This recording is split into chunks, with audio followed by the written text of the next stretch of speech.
Vera Maria Rosenberg seems to have been an enigma from the day she was born. This was in 1908, on June the 2nd by the Romanian calendar, or June the 15th by the Western calendar. She was the only daughter of Max Rosenberg, who had read in the Oxford English Dictionary that an enigmatic person was mysterious, baffling as to character, sentiments, identity, or history. He told Vera, "There's safety in conjecture."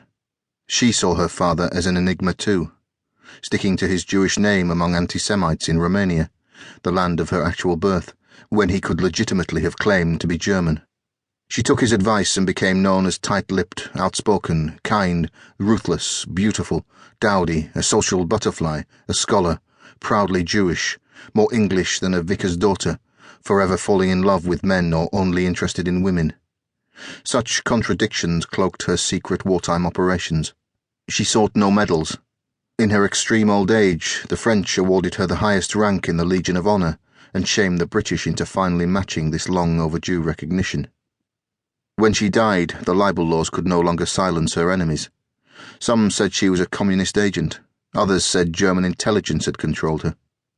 She was not alone in being calumniated.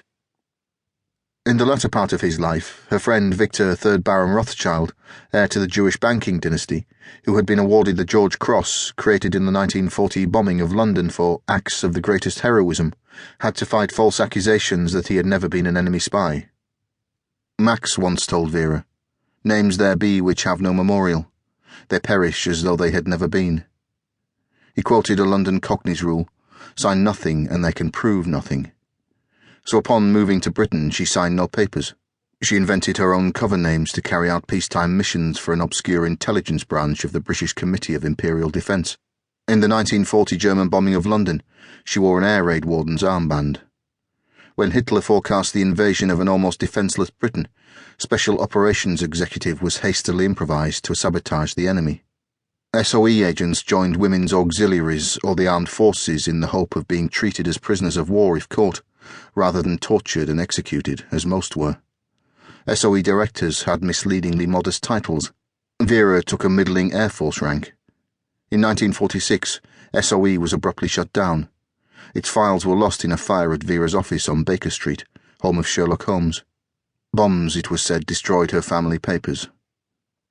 I had promised her not to disclose certain personal affairs, but in 2006 classified files were released to Britain's National Archives, making it clear that not all files had been burned and that Vera's life had not been a closed book.